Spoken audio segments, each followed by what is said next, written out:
Chapter 19. As this is the last chapter in regards to the goings-on of the trial before a verdict is reached, we want to make sure that we have our notes set up for the Chapter 19, just like we did the previous two chapters with our innocent versus guilty column and then our vocabulary. Thomas Robinson reached around, ran his fingers under his left arm, and lifted it. He guided his arm to the Bible, and his rubber-like left hand sought contact with the black binding. As he raised his right hand, the useless one slipped off the Bible and hit the clerk's table. He was trying it again when Judge Taylor growled, "That'll do, Tom." Tom took the oath and stepped into the witness chair. Atticus very quickly induced him to tell us. Tom was 25 years of age. He was married with 3 children. He had been in trouble with the law before. He had once received 30 days for disorderly conduct. "It must have been disorderly," said Atticus. "What did it consist of?" "Got in a fight with another man. He tried to cut me." "Did he succeed?" "Yes, sir. A little, not enough to hurt. You see, Tom moved his left shoulder. "Yes," said Atticus, "you were both convicted." "Yes, sir. I had to serve because I couldn't pay the fine. Other fellow paid his'n." Dilly leaned across me and asked Jim what Atticus was doing. Jim said Atticus was showing the jury that Tom had nothing to hide. That's one interpretation for it, but let's add this to our notes. I would argue that this might be something that would go here into the guilty column, that Tom has a history of violence.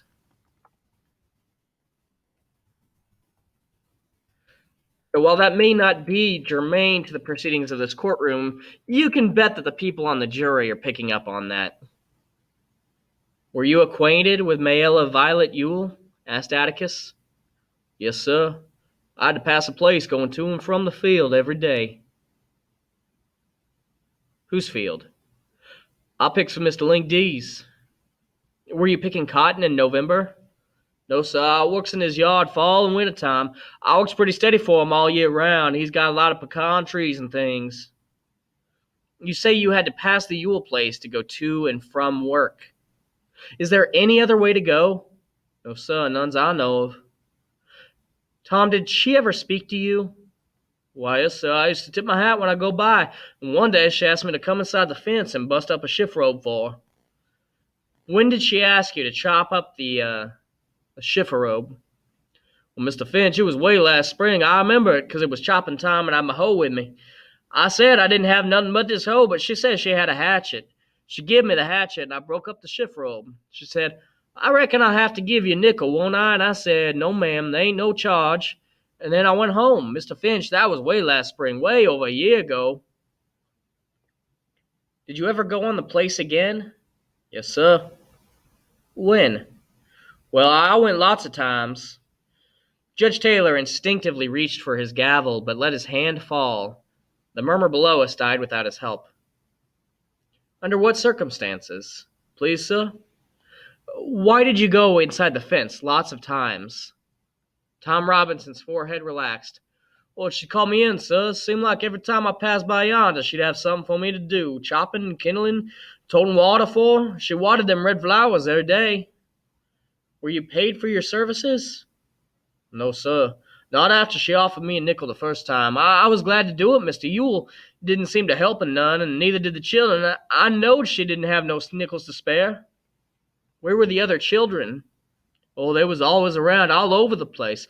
They watched me work, some of 'em sat in the window." "Would Miss Mayella talk to you?" "Yes, sir, she talked to me." As Tom Robinson gave his testimony, it came to me that Mayella Ewell must have been the loneliest person in the world. She was even lonelier than Boo Radley, who had not been out of his house in 25 years. When Atticus asked if she had any friends, she seemed not to know what he meant, and then she thought he was making fun of her. She was as sad, I thought, as what Jim called a mixed child. White people wouldn't have anything to do with her because she lived among pigs. Negroes wouldn't have anything to do with her because she was white. She couldn't live like Mr. Dolphus Raymond, who preferred the company of Negroes because she didn't own a riverbank and she wasn't from a fine old family. Nobody said that's just their way about the Ewells. Macomb gave them Christmas baskets, welfare money, in the back of its hand. Tom Robinson was probably the only person who was ever decent to her. But she said he took advantage of her, and when she stood up, she looked at him as if he were dirt beneath her feet. That passage tells us a lot about what is going on, so keep that in mind, even though we don't have our notes to add in this, and it probably wouldn't be entered into evidence as it wasn't actually said during the trial. The idea here that Tom Robinson was the only person who was ever decent to Mayella Ewell, that likely is going to influence what happens next. Did you ever, Atticus interrupted my meditations, at any time go on the Ewell property? Did you ever set foot on the Ewell property without an express invitation from one of them? Oh, no, sir, Mr. Finch, I never did. I wouldn't do that, sir. Atticus sometimes said that one way to tell whether a witness was lying or telling the truth was to listen rather than watch. I applied his test. Tom denied it 3 times in one breath, but quietly, with no hint of whining in his voice, and I found myself believing him in spite of his protesting too much. He seemed to be a respectable Negro, and a respectable Negro would never go into somebody's yard of his own volition. There's probably our first vocab word there, volition. There's one that you may have heard before. Let's make sure that we have it down. And let's get our definition. So the faculty or power of using one's will. We'll just put down one's willpower, because if you're doing it of your own volition, it means you're doing it of your own will. Tom, what happened to you on the evening of November 21st of last year? Below us, the spectators drew a collective breath and leaned forward. Behind us, the Negroes did the same. Tom was a black velvet Negro, not shiny, but a soft black velvet. The whites of his eyes shone in his face. And when he spoke, we saw flashes of his teeth. If he had been whole, he would have been a fine specimen of a man. Mr. Finch, he said, I was going home as usual that evening, and when I passed by the Ewell place, Miss Mayella were on the porch, like she said she were. It seemed real quiet like it. I didn't quite know why. I was studying why, just passing by when she says for me to come there and help her for a minute. Well, I went inside the fence, and I looked around for some kindling to work on, but I didn't see none, and she said, Nah, I got something for you to do in the house. This old door's off its hinges, and fall's coming on pretty fast. I said, You got a screwdriver, Miss Mayella? She said she sure had. Well, I went up the steps, and she motioned me to come inside, and I went in the front room and looked at the door. I said, Miss Mayella, this door look all right. I pulled it back and forth, and those hinges was all right. And then she shut the door in my face, Mr. Finch. I was wondering why it was so quiet, and then it come to me that there wasn't a child on the place, not a one of them. And I said, Miss Mayella, where are the children? Tom's black velvet skin had begun to shine, and he ran a hand over his face. I said, where are the children? He continued. And she said, she was laughing, sort of. She said they'd gone off to town to get ice cream. She said, it took me slap year to save 7 nickels, but I done it. They all gone to town. Tom's discomfort was not from the humidity.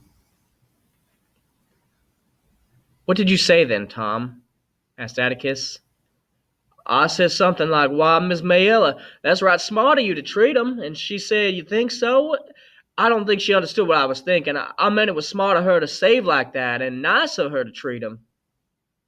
I understand you, Tom. Go on, said Atticus. Well, I said I best be going. I said I couldn't do nothing for her, and she said, Oh, yes, I could. And I asked what, and she said, Just to step on this chair yonder and get that box down from on top of that shiffer robe. Not the same shiffer robe you busted up? Asked Atticus. The witness smiled. Nah, sir. Another one. Most as tall as the room, and I done what she told me, and I was reaching when the next thing I know, she grabbed me around the legs. She grabbed me around the legs, Mr. Finch. She scared me so bad I hopped down and turned over the chair. That was the only furniture disturbed in that room, Mr. Finch. When I left, I swear 'fore God.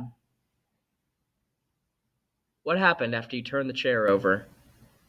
Tom Robinson had come to a dead stop. He glanced at Atticus, and then at the jury, and then at Mr. Underwood sitting across the room. We can tell from Tom's body language that what he's about to say is very uncomfortable and is very likely to get him into trouble. What exactly is said, we don't know, but we can add in the evidence what we have so far. I would put this in the innocent column, that Mayella sent away all of her siblings to be alone with Tom We have that. We also have Tom claims to have never gone to the property without being invited. See what is making Tom so nervous. Tom, you're sworn to tell the whole truth. Will you tell it? Tom ran his hand nervously over his mouth. What happened after that? Answer the question, said Judge Taylor. 1/3 of his cigar had vanished.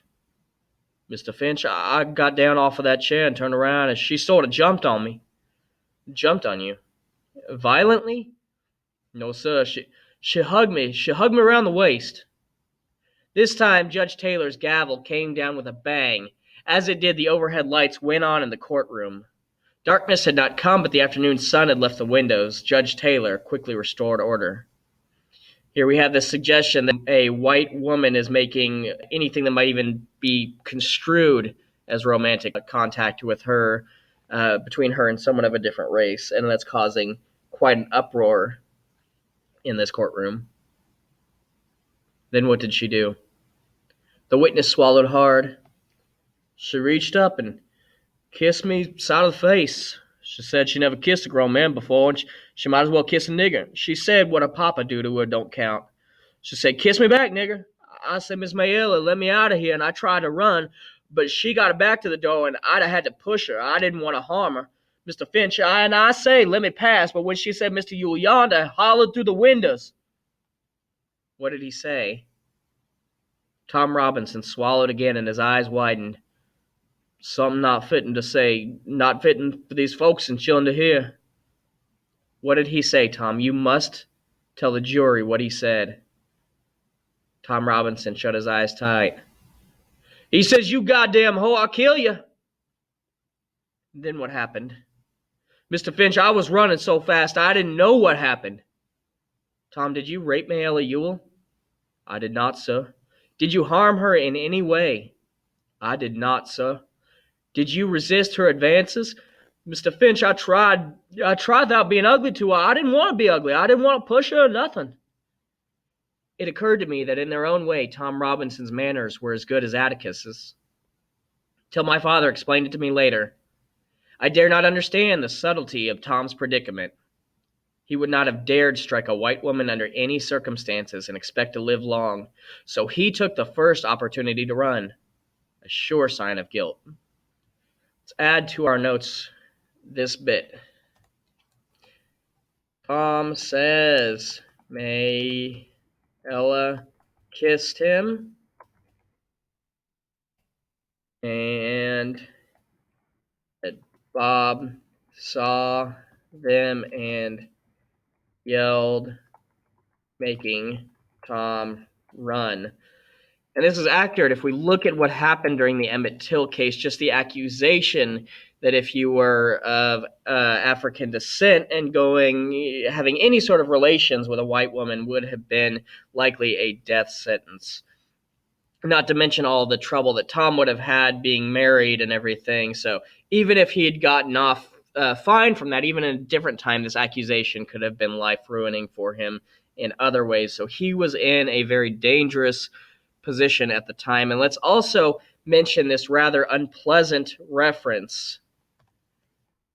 Tom says that there may be an inappropriate relationship between Mayella and her father. So when he says that it's not like her father kisses her, there is the possibility, of course, that this could be simply familial, a kiss on the cheek from your parents, nothing untoward. But given what we know about Bob and how abhorrent the rest of his personality is, the idea that he would be involved in an incestuous relationship is definitely not out of the question. Tom, go back once more to Mr. Ewell, said Atticus. Did he say anything to you? Not anything, sir. He might have said something, but I wasn't there to... That'll do. Atticus cut in sharply. What did you hear? Who was he talking to? Mr. Finch, he was talking and looking at Miss Mayella. And then you ran? I sure did, sir. Why did you run? I was scared, sir. Why were you scared? Well, Mr. Finch, if you was a nigger like me, you'd be scared too. Atticus sat down. Mr. Gilmer was making his way to the witness stand, but before he got there, Mr. Link Dees rose from the audience and announced, I just want the whole lot of you to know one thing right now. That boy's worked for me 8 years, and I ain't had a speck of trouble out of him. Not a speck. Shut your mouth, sir. Judge Taylor was wide awake and roaring. He was also pink in the face. His speech was miraculously unimpaired by his cigar. Link Dees, he yelled, if you have anything to say, you can say it under oath and at the proper time, but until then, you get out of this room, you hear me? Get out of this room, sir, you hear me? I'll be damned if I'll listen to this case again. Judge Taylor is concerned that because of this outburst, that this could be ruled a mistrial if it was argued that this caused a prejudice of the jury, which would make them have to retry the entire case, something that nobody here wants. They do not want to go through this again.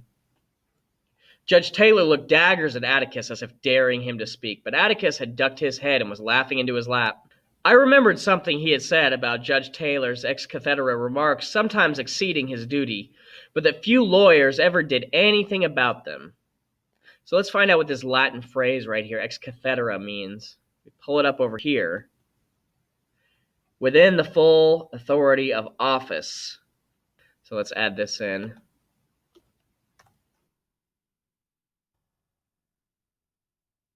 Which we might have been able to figure out based on that root there, cathedra of the Catholic Church.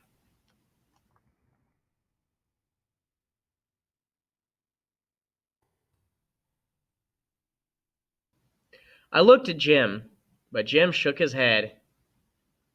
And I ain't like one of the jurymen got up and started talking. He said, I think it'd be different then. Mr. Linkdees was just disturbing the peace or something. Judge Taylor told the reporter to expunge anything he happened to have written down after Mr. Finch, if you were a nigger like me, you'd be scared too, and told the jury to disregard the interruption. Let's pull up that word right now, expunge.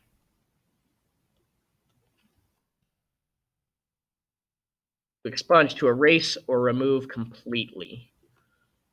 We'll add this into our vocab as well. He looked suspiciously down the middle aisle and waited, I suppose, for Mr. Linkdees to effect total departure. Then he said, Go ahead, Mr. Gilmer.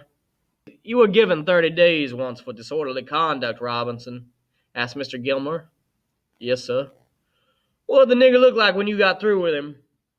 Well, he beat me, Mr. Gilmer. Yes, but you were convicted, weren't you? Atticus raised his head. It was a misdemeanor, and it's in the record, Judge. I thought he sounded tired. Witness will answer, though, said Judge Taylor just as warily. Well, yes, sir, I got 30 days. I knew that Mr. Gilmer would sincerely tell the jury that anyone who was convicted of disorderly conduct could easily have had it in his heart to take advantage of Mayella Ewell. That was the only reason he cared.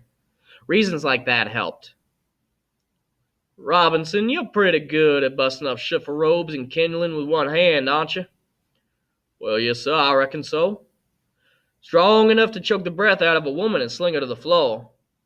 I never done that, sir. But you are strong enough to. I reckon so, sir. Had your eye on her a long time, hadn't you, boy? Well, no, sir, I never looked at her. Well, then you were mighty polite to do all that chopping and hauling for her, weren't you, boy? I was just trying to help her out, sir.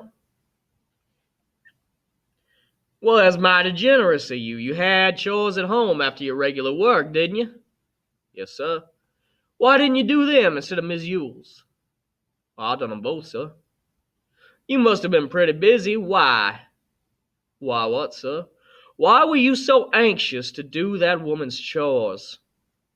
Tom Robinson hesitated, searching for an answer. Well, it looked like she didn't have nobody to help her, like I says. With Mr. Ewell and 7 children on the place, boy. Well, I said it looked like they never helped her none. You did all this chopping and work from sheer goodness, boy. You tried to help, I says. If you're unfamiliar, using the term boy to refer to a black person is one of those terms that harkens back to the days of slavery. It's a term of disrespect. Even though you're a grown man, you're still treated like a child. You're beneath the white adults.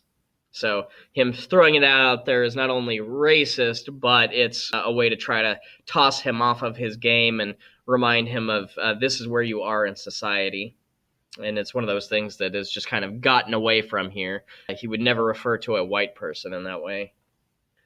I tried to help, I says. Mr. Gilmer smiled grimly at the jury. You're a mighty good fellow, it seems. Did all this for not one penny. Well, yes, sir, I felt right sorry for her. She seemed to try more than the rest of them. You felt sorry for her. You felt sorry for her. Mr. Gilmer seemed ready to rise to the ceiling. The witness realized his mistake and shifted uncomfortably in his chair, but the damage was done. Below us, nobody liked Tom Robinson's answer.